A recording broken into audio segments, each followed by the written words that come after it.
بسم اللہ الرحمن الرحیم۔ دوستو، ہماری پوری کوشش ہوتی ہے کہ ہم گائیڈنس ٹی وی کے پلیٹ فارم سے معاشرے کو درپیش مختلف مسائل کا حل پیش کریں اور ایسے سبق آموز واقعات آپ کے ساتھ شیئر کریں جو آپ کی زندگی میں بہتری اور ہمارے لیے صدقہ جاریہ کا موجب بنے۔ ناظرین، ہماری زندگی میں کبھی کبھی کچھ ایسے خوفناک اور ڈراؤنے واقعات پیش آتے ہیں کہ جن کو سن کر یا تو لوگ ہم پر یقین نہیں کرتے یا پھر ایک عام آدمی سہم کر رہ جاتا ہے۔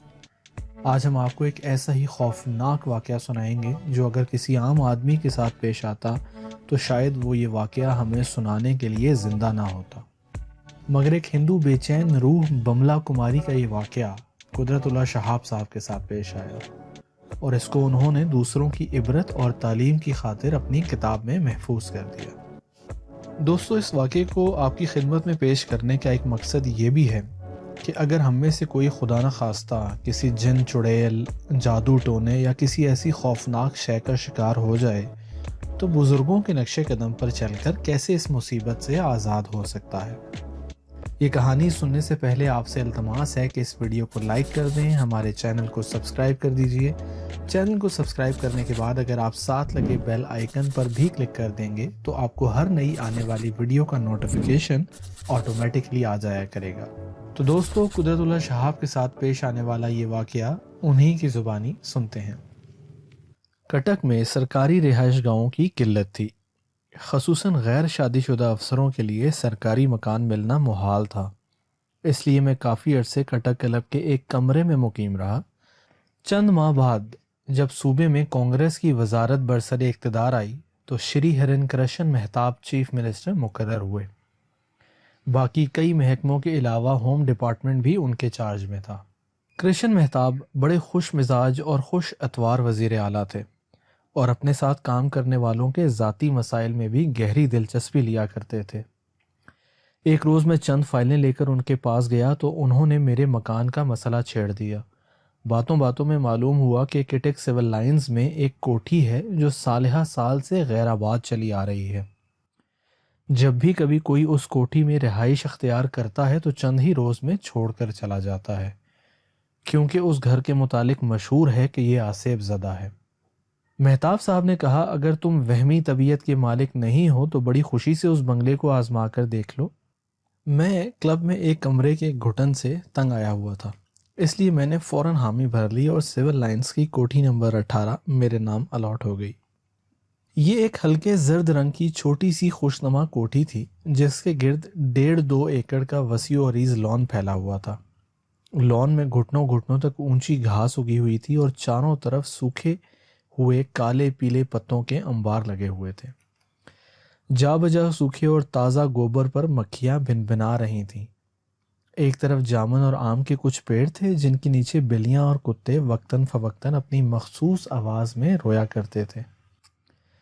دوسری طرف پیپل کا پرانا درخت تھا جس کی شاخوں میں بے شمار کالی کالی بھوری بھوری چمگادڑیں الٹی ٹنگی رہتی تھیں۔ کوٹھی کے عقب میں ایک کچا تالاب تھا جس کے پانی پر سبز کائی کی دبیز تہ جمی ہوئی تھی اور کناروں پر مینڈکوں، جھینگروں اور دوسرے کیڑے مکوڑوں کا جم غفیر موجود رہتا تھا۔ کوٹھی سے کوئی 150-200 گز کے فاصلے پر باورچی خانہ تھا۔ اسی کے ساتھ 2 سرونٹ کوارٹر تھے جن میں میرا کشمیری خانسامہ رمضان اور بنگالی ڈرائیور روز محمد رہتے تھے۔ 18 سول لائنز میں ایک ڈرائنگ روم، ایک ڈائننگ روم اور 3 بیڈ روم تھے۔ میں نے اپنے استعمال کے لیے جو بیڈ روم منتخب کیا اس کا ایک دروازہ ڈائننگ روم کی طرف کھلتا تھا، دوسرا دروازہ اور ایک کھڑکی برآمدے میں کھلتے تھے جس کے سامنے عقبی لان کا وسیع پھیلاؤ تھا۔ اسی بیڈ روم کے ساتھ ایک ڈریسنگ روم اور غسل خانہ بھی ملحق تھا۔ ایک رات میں سب دروازے اور کھڑکی بند کر کے بستر پر لیٹا کتاب پڑھ رہا تھا۔ میرے پاس کوئی ٹیبل لیمپ نہ تھا اور بجلی کا سوئچ پلنگ سے دور والی دیوار پر لگا ہوا تھا۔ 11 بجے کے قریب میں نے کتاب بند کر کے تپائی پر رکھ دی اور بجلی بجھانے کے لیے اٹھنے لگا۔ جیسے ہی اٹھا، پیتل کا سوئچ کھٹاک سے بجا اور بجلی اپنے آپ بجھ گئی۔ میں نے سوچا کہ سوئچ کا کوئی پیچ ڈھیلا ہو گیا ہوگا اس لیے اس کا بٹن اپنے آپ ہل گیا ہے، لیکن پھر خیال آیا کہ بجلی آف کرنے کے لیے سوئچ کا بٹن کافی زور سے اوپر کی طرف گھمایا جاتا ہے اور اگر وہ ڈھیلا ہو گیا ہے تو اسے نیچے کی طرف گرنا چاہیے تھا، وہ خود بخود اوپر کی طرف کیسے اٹھ سکتا ہے؟ میں یہ سوچ ہی رہا تھا کہ سوئچ پھر کھٹ سے بجھا اور بجلی آن ہو گئی۔ ساتھ ہی ڈرائنگ روم والے بند دروازے پر 3 بار دھیمی سی دستک ہوئی، جیسے کوئی انگلی بند کر کے اس کے جوڑ سے دروازہ کھٹکھٹا رہا ہو۔ میں نے ڈرتے ڈرتے اٹھ کر دروازہ کھولا تو ڈرائنگ روم بالکل خالی تھا، البتہ صوفے کے قریب سفید دھوئیں کا ایک چھلا ضرور نظر آیا جو دیکھتے ہی دیکھتے فضا میں تحلیل ہو گیا۔ اس چھلے کی حیت کچھ اس طرح کی تھی کہ جس طرح سگریٹ کا کش لے کر دھوئیں کے رنگ بنائے جاتے ہیں۔ جس جگہ یہ چھلا ہوا میں معلق تھا وہاں پر انگریزی سینٹ اور حنا کے عطر کی ملی جلی خوشبو پھیلی ہوئی تھی۔ ابھی روز کا معمول ہو گیا کہ ادھر میں کتاب بند کرتا، ادھر بجلی خود بخود کھٹ سے بجھ جاتی۔ دوسرے تیسرے دن دروازے پر دستک بھی بدستور ہوتی تھی۔ ہر بار دھوئیں کا چھلا پہلے کی نسبت بڑا نظر آتا تھا اور زیادہ دیر تک قائم رہتا تھا۔ ایک رات میں اپنے بیڈ روم میں آیا تو میرے سلیپر غائب تھے۔ کافی دیر ڈھونڈتا رہا لیکن کہیں نہ ملے۔ لیکن جب میں بستر پر لیٹا تو تکیے سے چرمر چرمر کی آواز آئی۔ اٹھا کر دیکھا تو دونوں سلیپر تکیے کے غلاف کے اندر پڑے تھے۔ سلیپر پہن کر منہ ہاتھ دھونے باتھ روم گیا تو صابن دانی غائب۔ واپس آ کر بستر پر لیٹا تو وہ بھی تکیے کے خلاف سے برآمد ہو گئی۔ صابن دانی غسل خانے میں رکھ کر دوبارہ کمرے میں آیا تو تکیوں پر بسکٹوں کا ڈبہ کھلا پڑا ہوا پایا، جو کہ عموماً میرے بیڈ روم کی الماری میں رکھا رہتا تھا۔ 2-3 بسکٹ باہر گرے ہوئے تھے۔ میں نے ان بسکٹوں کو اٹھا کر کھا لیا اور ڈبہ الماری میں رکھ کر پلنگ کی طرف مڑا تو دیکھا تکیے پر سگریٹ کیس کھلا رکھا ہوا ہے جو کہ ڈرائنگ روم کی میز پر مہمانوں کے لیے پڑا رہتا تھا۔ اپنی آٹومیٹک سروس ایجنسی کی اس دل لگی پر مجھے ہنسی آ گئی۔ میں سگریٹ پیتا تو نہ تھا لیکن سوچا کہ اپنے نادیدہ بامذاق خدمت گزار کا دل خوش کرنے کے لیے آج سگریٹ نوشی میں کوئی حرج نہیں۔ چنانچہ میں نے ایک سگریٹ منہ میں رکھا اور ماچس جلائی۔ دیا سلائی کا سلگنا تھا کہ سگریٹ میرے ہونٹوں سے کھینچ کر دور جا پڑا۔ ساتھ ہی ڈرائنگ روم والے دروازے پر وہی مخصوص دستک ہوئی۔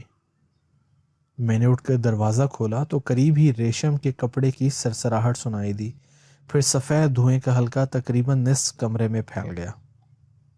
سارے کمرے میں بھینی بھینی خوشبو پھوار سی برس رہی تھی اور فضا میں کچھ اس طرح کا ارتعاش لرزاں تھا کہ جیسے فوارہ چلنے سے محسوس ہوتا ہے۔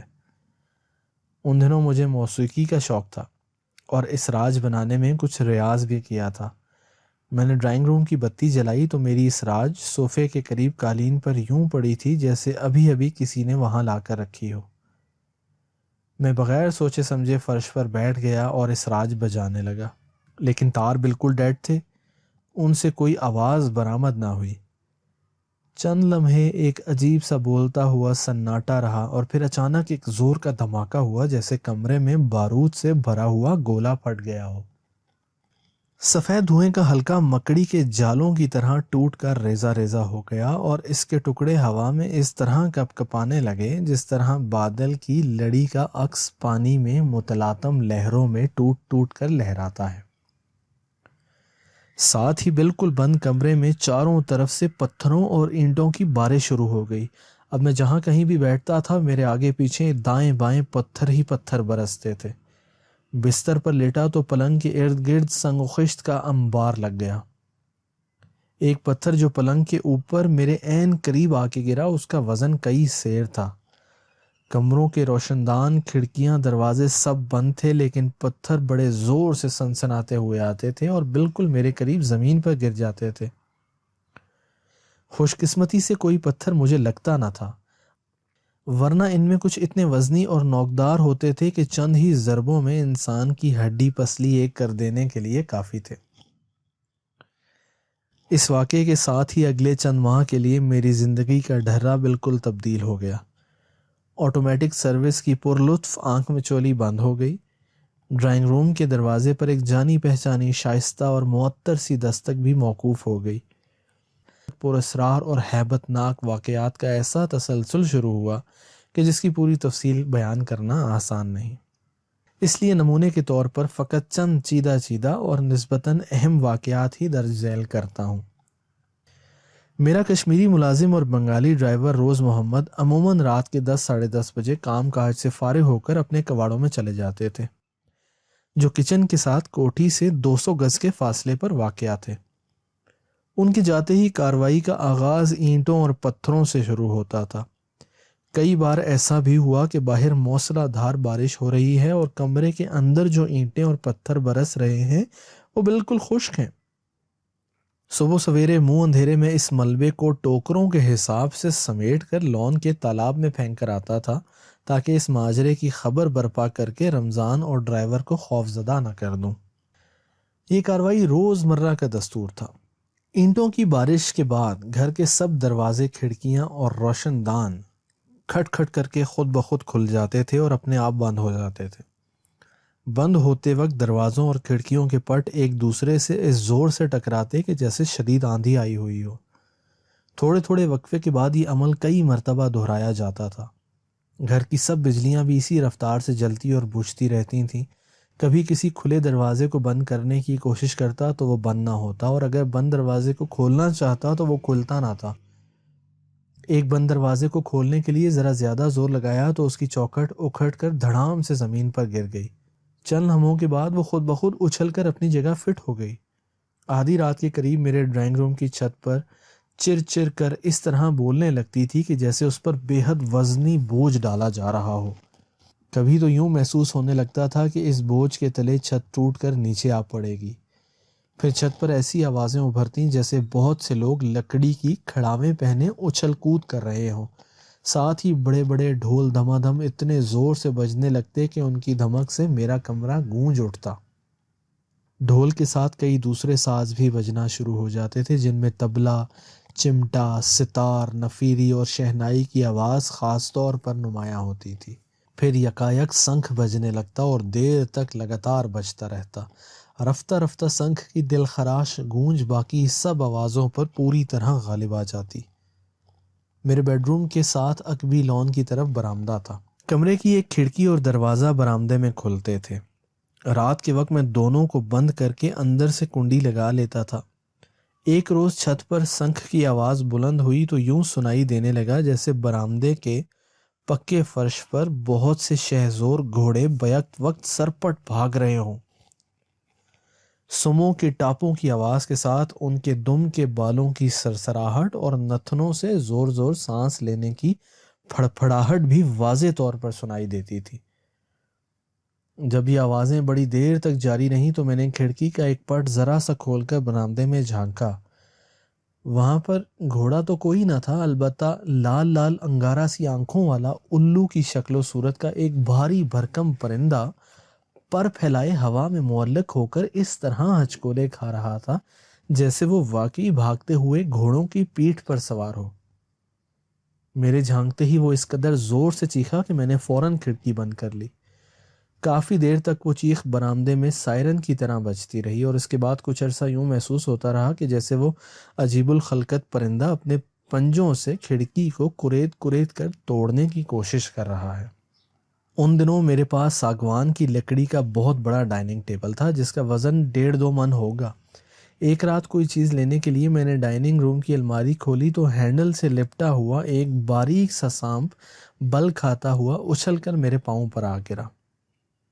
ساتھ ہی الماری میں رکھے ہوئے چینی کے برتن کھٹ کھٹ کرتے ہوئے اڑن تشتریوں کی طرح میز پر آ جمع ہوئے۔ اس کے بعد ڈائننگ ٹیبل آہستہ آہستہ ہوا میں اٹھنا شروع ہوا اور اس قدر بلند ہو گیا کہ اس کے اوپر پڑے ہوئے چینی کے برتن ٹن ٹن کر کے بجلی کے پنکھے کے ساتھ ٹکرانے لگے۔ پنکھے کو چھو کر میز یک لخت دھڑام کر کے فرش پر واپس آ گیا اور اس کا ایک پاؤں میرے بائیں پاؤں کے انگوٹھے پر اس قدر زور سے لگا کہ انگوٹھے کا کچھ حصہ آج تک بالکل بے حس ہے۔ ایک رات میرے کمرے میں اینٹوں اور پتھروں کی جگہ مردار ہڈیاں برسنے لگیں۔ ہڈیوں میں چند انسانی کھوپڑیاں بھی تھیں۔ جا بجا بکھرا ہوا ہڈیوں اور کھوپڑیوں کا یہ انبار اتنا کریہ المنظر تھا کہ صبح کا انتظار کیے بغیر میں انہیں اکٹھا کر کے ایک چادر میں باندھ کر تالاب میں پھینکنے کے لیے لان میں نکل آیا۔ لان میں پہنچتے ہی مجھے یوں محسوس ہونے لگا جیسے زنجیروں کے گچھے سے میرے دونوں ٹخنوں پر پے در پہ زور زور کی ضربیں لگائی جا رہی ہیں۔ تالاب سے اس قسم کی آواز برآمد ہوئی جیسے کوئی غوطہ خور پانی سے باہر ابھرتا ہے۔ ساتھ ہی تالاب کے کنارے سے سبز کائی میں لپٹا ہوا ایک کالا سا سایہ نمودار ہوا اور خوں خوں کرتا ہوا گوریلے کی طرح میری طرف بڑھنے لگا۔ میں نے ہڈیوں کا گٹھا وہیں پھینکا اور پیٹھ پھیر کر اپنے کمرے کی طرف بھاگا۔ بھاگتے ہی مجھے یوں محسوس ہوا جیسے میرے پاؤں رسیوں کے تانے بانے میں الجھ گئے ہیں۔ برآمدے کے قریب پہنچ کر میں بری طرح لڑکھڑایا اور منہ کے بل زمین پر گر پڑا۔ اب کھڑا ہونے کی سکت باقی نہ تھی، اس لیے میں پیٹ کے بل رینگتا رینگتا بڑی مشکل سے اپنے کمرے میں داخل ہوا۔ میرے ٹخنوں پر شدید سوزش اور جلن ہو رہی تھی، گھٹنے بری طرح چھل گئے تھے اور منہ کے بل گرنے کے باعث تھوڑی سے بھی خون بہہ رہا تھا۔ منہ ہاتھ دھونے کے لیے میں نے جب جا کر واش بیسن کا نلکا کھولا تو کچھ دیر سوں سوں کی آواز آتی رہی اور اس کے بعد یکا یک غٹ غٹ کر کے نلکے سے گرم گرم گاڑھے گاڑھے خون کی دھار بہنے لگی۔ ایک رات ہڈیوں کی بوچھاڑ کے بعد یکا یک سارے گھر میں ایسا بدبودار تعفن پھیل گیا جیسے غلاظت سے بھرا ہوا گٹر پھٹ گیا ہو۔ کبھی ہوا میں پسی ہوئی مرچوں کی دھانس اٹھنے لگتی، کبھی سونجھی بونے اور ہلدی جلنے کی بو آنے لگتی، کبھی سڑی ہوئی مچھلی کی بسان پھیل جاتی۔ ایک بار دن ہو یا رات میں جو کھانے پینے کی چیز منہ میں ڈالتا اس میں کنکر، مٹی اور ریت کی ملاوٹ ہوتی۔ پھلوں کے اندر بھی کنکر ملتے تھے۔ میں نے ایک کیلا چھیل کر درمیان سے توڑا تو اس کے اندر جو سیون سی ہوتی ہے اس میں بھی ریت اس طرح جمی ہوئی تھی جیسے تھرمامیٹر کی نالی میں پارا بھرا ہوا ہوتا ہے۔ ایک روز آدھی رات کے بعد ڈرائنگ روم میں ٹیلی فون کی گھنٹی بجی۔ ڈرائنگ روم میں جانے کے لیے میں نے دروازہ کھولا تو وہ آدھا کھل کے زور سے بند ہو گیا۔ میں جتنا زور لگاتا دروازہ تھوڑا سا کھلتا اور پھر لوہے کے اسپرنگ کی طرح اچٹ کر بند ہو جاتا تھا۔ آخر میں نے اپنا کندھا دروازے کے ساتھ جوڑ کر پوری قوت سے زور لگایا تو میرے دباؤ پڑنے سے پہلے ہی دونوں پٹ آرام سے واہ ہو گئے اور میں زور میں ہوا میں بھرتا ہوا لڑکھڑاتا ہوا پہلے ایک کرسی سے جا ٹکرایا اور پھر دھڑام سے قالین پر جا گرا۔ قالین پر سفید چادر میں لپٹی ہوئی انسانی جسم کی طرح کوئی چیز لاش کی طرح بے حس و حرکت پڑی تھی۔ اس کو چھوتے ہی میں تڑپ کر اٹھا، بیڈ روم میں واپس آ کر دروازہ بند کر لیا۔ ٹیلی فون کی گھنٹی 1.5-2 گھنٹے تک متواتر بجتی رہی۔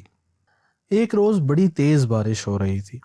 رات کے 2 بجے میرے بیڈ روم کے باہر لان میں بائی سائیکل کی گھنٹی بجی اور پھر آواز آئی، تار والا، تار والا، تار والا۔ میں نے دروازے کی دراڑ سے جھانکا تو واقعی باہر تار والا کھڑا تھا۔ اس نے خاکی وردی پہنی ہوئی تھی، سر پر جھالر والی خاکی پگڑی تھی اور گلے میں چمڑے کا تھیلا لٹکا ہوا تھا۔ وہ سرخ مڈ گارڈ والے بائی سائیکل کے ساتھ ٹیک لگائے کھڑا تھا۔ اب اس ماحول میں ایک جیتے جاگتے انسان کو اپنے لان میں دیکھ کر میرا دل بڑا مطمئن ہوا۔ میں خوشی خوشی دروازہ کھول کر برآمدے میں آ گیا۔ تار والے نے مجھے سلام کیا، اپنی پگڑی میں کان کے اوپر ٹھونسی ہوئی پینسل نکالی اور تھیلے سے تار کی رسید کا فارم نکال کر مجھے دیا۔ میں نے فارم پر دستخط کر کے واپس کرنے کے لیے ہاتھ آگے بڑھایا تو میرے سامنے تار والے کی جگہ انسانی ہڈیوں کا ایک خوفناک ڈھانچہ کھڑا ہوا تھا۔ لمبے لمبے ناخنوں والی انگلیوں کی ہڈیوں نے کاغذ اور پینسل میرے ہاتھ سے جھٹکا دے کر کھینچ لیے اور ڈھانچے کا جبڑا کٹ کٹ کٹ کٹ کر کے اس طرح دانت بجانے لگا جیسے زور زور سے ہنسنے کی کوشش کر رہا ہو۔ میں سر پر پاؤں رکھ کر بھاگا اور کمرے کا دروازہ بند کر لیا۔ اس کے بعد کافی دیر برآمدے کے پکے فرش پر ہڈیوں کے کٹکنے اور دروازے پر ناخنوں سے کھرونچنے کی آواز آتی رہی۔ اس قسم کے کچھ کہے اور بہت سے ان کہے واقعات رات کو 10:30 یا 11 بجے شروع ہوتے تھے اور صبح کے ٹھیک 3 بجے خود بخود بند ہو جاتے تھے۔ میرے طویل و عریض لان کی گھاس میں بے شمار مینڈکوں اور جھینگروں کا بسیرا تھا۔ شام پڑتے ہی ان کے ٹرانے کی آواز اور پیپل کے درخت پر الٹی لٹکی ہوئی چمگادڑوں کی چیخو پکار آسمان سر پر اٹھا لیتی تھی۔ لیکن جیسے ہی واقعات کا تسلسل شروع ہوتا تھا پورے لان پر مکمل سکوت چھا جاتا۔ 3 بجے کے قریب جب پہلے مینڈک یا جھینگر یا چمگادڑ کی آواز کان میں پڑتی تھی تو میں بھی سکھ کا سانس لیتا تھا کہ چلیے آج کی رات کی منزل بھی طے ہوئی۔ لیکن رات کے یہ 4.5 گھنٹے تنے تنہا گزارنا بڑی جان جھونکوں کا کام تھا۔ میں بڑی آسانی سے وہ گھر کسی بھی وقت چھوڑ سکتا تھا یا ڈرائیور اور خانسامہ کو کوٹھی کے اندر سلا سکتا تھا۔ یہ اپنے دوست احباب میں سے کسی کو بھی ہمراز بنا کر اس تجربے میں شریک کر سکتا تھا، لیکن میں نے ایسا کوئی اقدام نہ کیا اور اپنی ذات کو جان بوجھ کر تنہا کئی مہینے لگاتار اس کربناک عذاب میں مبتلا کیے رکھا۔ آج 34-35 برس گزرنے کے بعد بھی مجھے اپنے اس غیر منطقی رویے کی کوئی معقول وجہ سمجھ میں نہیں آتی، سوائے اس کے کہ غالباً یہ میری انا کی احمقانہ ضد تھی جس نے ان عجیب و غریب واقعات کو چیلنج کے طور پر قبول کرنے پر اصرار کیا۔ تفتیش و تجسس کے اس خارزار میں میری تنہا روی محض شوقیہ ہی نہ تھی، بلکہ اس کی تہ میں غالباً یہ خطرہ بھی کار فرما تھا کہ کسی دوسرے کی شراکت سے کہیں بھان متی کا یہ سارا کھیل بالکل ٹھپ ہی نہ ہو جائے۔ اس کا ثبوت یہ تھا کہ جب تک میرا ملازم اور ڈرائیور کوٹھی کے اندر موجود رہتے تھے، کسی قسم کا کوئی غیر معمولی واقعہ رونما نہ ہوتا تھا۔ اس کارروائی کا آغاز ہی اس وقت ہوتا جب وہ دونوں کام کاج سے فارغ ہو کر اپنے اپنے کواڑوں میں چلے جاتے تھے۔ اس سارے عرصے میں میرے کشمیری ملازم رمضان اور بنگالی ڈرائیور روز محمد مجموعی طور پر ہر طرح کی ابتلا سے محفوظ رہے۔ فقط 2-3 بار ان کے ساتھ کچھ ہلکی پھلکی چھیڑ خانی ہوئی۔ ایک رات رمضان اپنے کواڑ کی کنڈی چڑھا کر اندر سویا ہوا تھا تو کسی نے اس کی چارپائی الٹ دی۔ ان دنوں بنگال بہار کے کچھ حصوں میں بڑے شدید ہندو مسلم فساد ہو رہے تھے۔ رمضان نے یہ سمجھا کہ یہ بھی کسی ہندو کی شرارت ہے۔ اپنے حملہ آور کا تعاقب کرنے وہ باہر کی طرف بھاگا تو اندھیرے میں اس کا منہ کھٹاک سے دروازے کے ساتھ ٹکرا گیا، کیونکہ کنڈی بدستور اندر ہی سے بند تھی۔ اگر وہ ہندو باہر سے آیا ہے تو دروازے کی کنڈی اندر سے کس طرح بند ہو گئی؟ میں نے اس سے پوچھا۔ صاحب یہ قوم بڑی چالاک ہے، رمضان نے معصومیت سے جواب دیا۔ اس میں بھی سالے ہندوؤں کی کوئی چال ہوگی۔ روز محمد ڈرائیور کے کواڑ میں بھی کبھی کبھار مختلف قسم کی ہڈیاں پڑی ملتی تھیں۔ اس کا خیال تھا کہ یہ سب آوارہ بلیوں اور کتوں کی کارستانی ہے جو دن بھر کوٹھی کے لان میں آزادانہ منڈلاتے رہتے ہیں۔ روز محمد اپنے کواڑ کا دروازہ احتیاط سے بند کر کے رکھا کرتا تھا۔ اس کے سیدھا سادہ دماغ کو اس تشویش نے کبھی پریشان نہ کیا تھا کہ بلیاں اور کتے بند دروازے سے اندر گزر کر اس کے کمرے میں ہڈیاں کس طرح ڈال آتے ہیں۔ اس ساری ہنگامہ آرائی کا اصلی ہدف صرف 18 نمبر کا بنگلہ تھا۔ رات ڈھلتے ہی یہ کوٹھی میرے لیے خوف و ہراس، عذاب و عطاب کا جہنم بن جاتی تھی۔ ہر نئے واقعے میں اپنی قسم کی دہشت، اپنی قسم کا ہول، اپنی قسم کی وحشت سمائی ہوئی ہوتی تھی۔ پتا کھڑکا دل دھڑکا والا مقولہ مجھ پر حرف بحرف صادق آتا تھا۔ یوں تو رات بھر ڈر کے مارے بار بار پسینے میں شرابور ہوتا ہی رہتا تھا، لیکن کبھی کبھی میرے تن بدن پر خوف و ہیبت کی ایسی تھرتھری کپ کپی اور بدحواسی چھاتی تھی کہ نبضیں بیٹھنے لگتی تھیں، دل دھڑکنے لگتا تھا اور دم گھٹ کر گلے میں کانٹے کی طرح پھنس جاتا تھا۔ اس وحشت ناک اور لرزہ خیز ماحول میں میرے پاس خود حفاظتی کا ایک اور ایک صرف ہتھیار تھا، اور وہ ہتھیار کلمہ طیبہ تھا، لا الہ الا اللہ محمد الرسول اللہ۔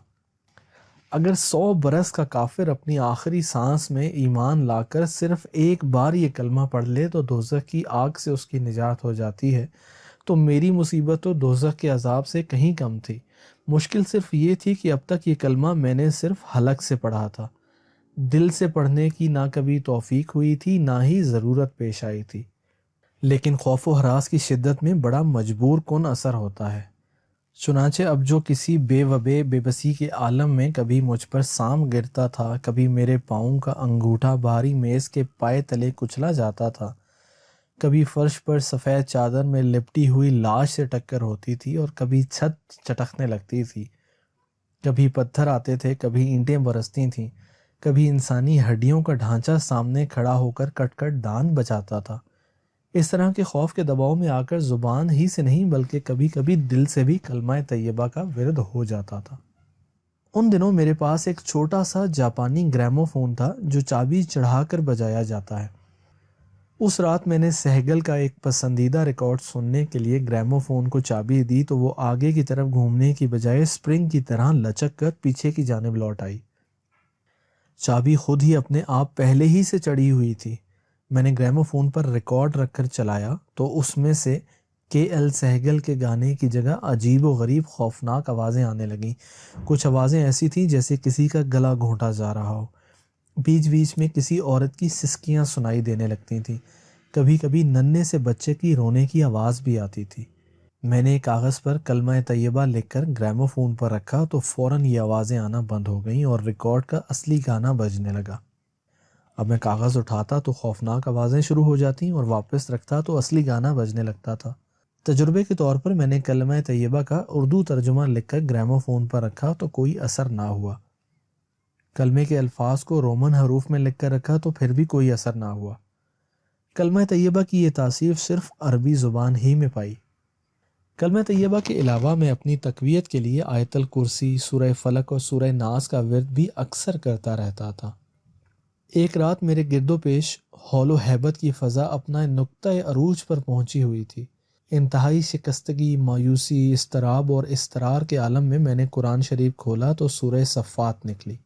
اس کی 182 آیت کا ایک ایک حرف میرے لیے آب حیات کا گھونٹ ثابت ہوا۔ خوف و ہراس کے ماحول میں جب کبھی میں نے اس سورت کی تلاوت کی، ہر بار تازہ زندگی اور تابندگی پائی۔ کئی ماہ کی لگاتار ہیبت اور وحشت کی تہ میں انجام کار کا یہ راز کھلا کہ 18-20 برس پہلے اس گھر میں ICS کے ایک اوباش افسر رہا کرتا تھا۔ شادی کا جھانسا دے کر اس نے الہ آباد میں کالج کی ایک طالبہ بملا کماری کو ورغلایا اور خفیہ طور پر اسے اپنے ساتھ کٹک لے آیا۔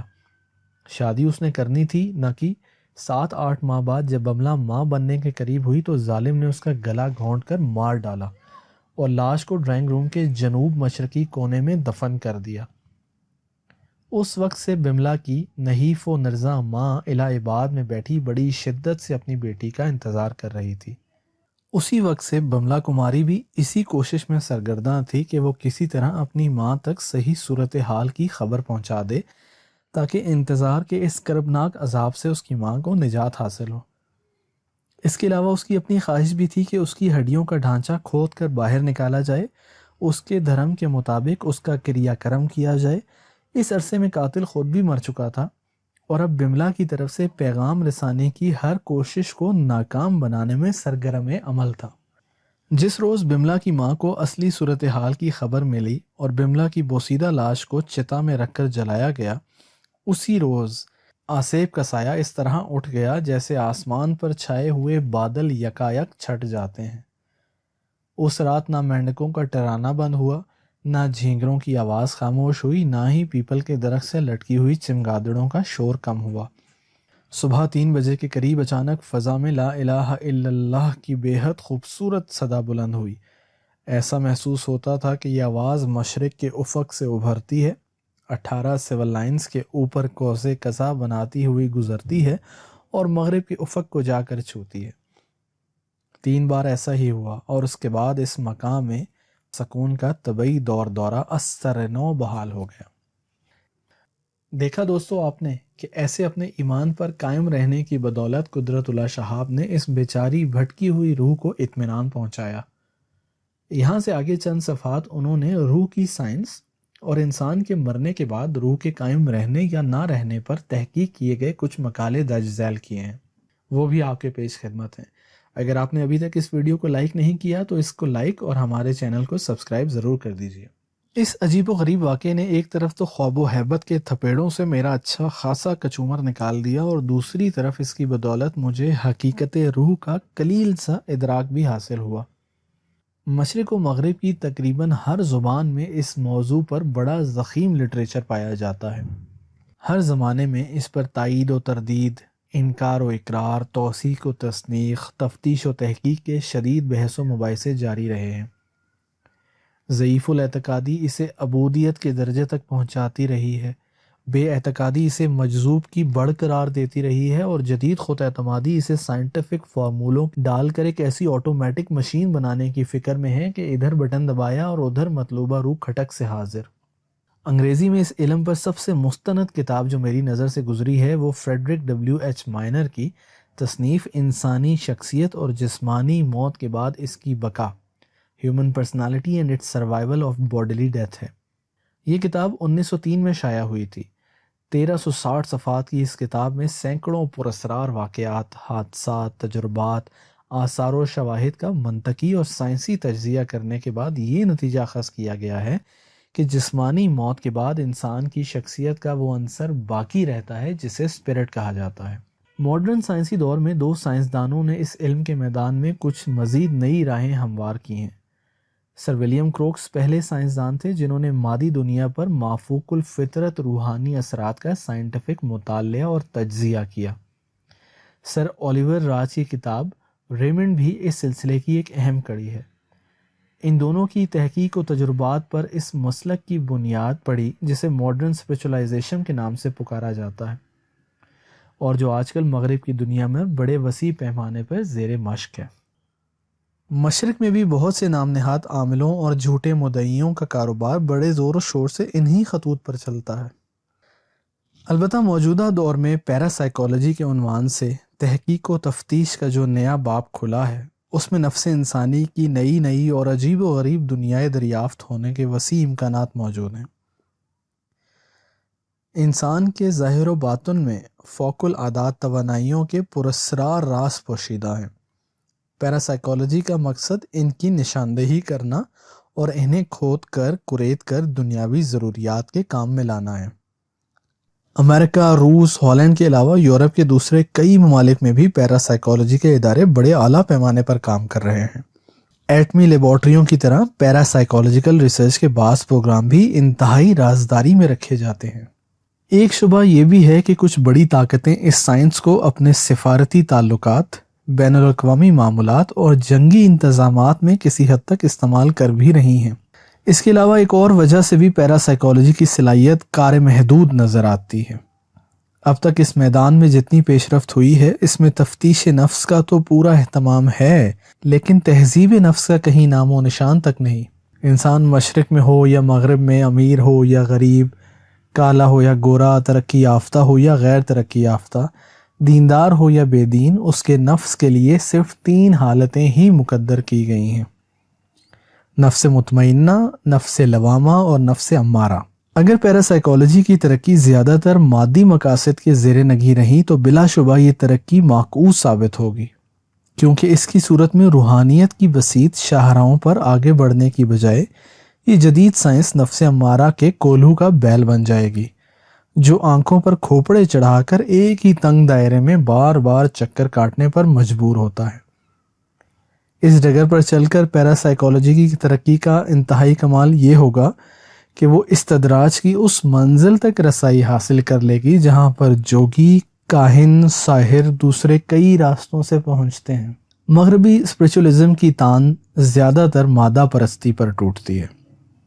مشرقی چند اقوام میں روح کا تصور سفلیات کے گنبد میں مقید ہے۔ اس علم کی علمی صفات صرف اسلامی روایات میں نظر آتی ہیں۔ علامہ حافظ ابن قیم کا رسالہ کتاب الروح اس سلسلے کی ایک نہایت مستند دستاویز ہے۔ اس میں مصنف نے حقیقت روح کے ہر پہلو کا قرآن اور حدیث کی روشنی میں جائزہ لے کر بہت سے علماء سلف کے اقوال و احوال پر سیر حاصل تبصرہ کیا ہے۔ اس علم پر یہ کتاب ایک اہم سنگ میل کی حیثیت رکھتی ہے۔ عالم اسلام کے بہت سے بزرگان دین اور اولیاء کرام کے حالات اور ملفوظات میں بھی روح کے تصرفات، اتصال، انفصال اور امتصال کے واقعات اور شواہد تواتر کی حد تک پائے جاتے ہیں۔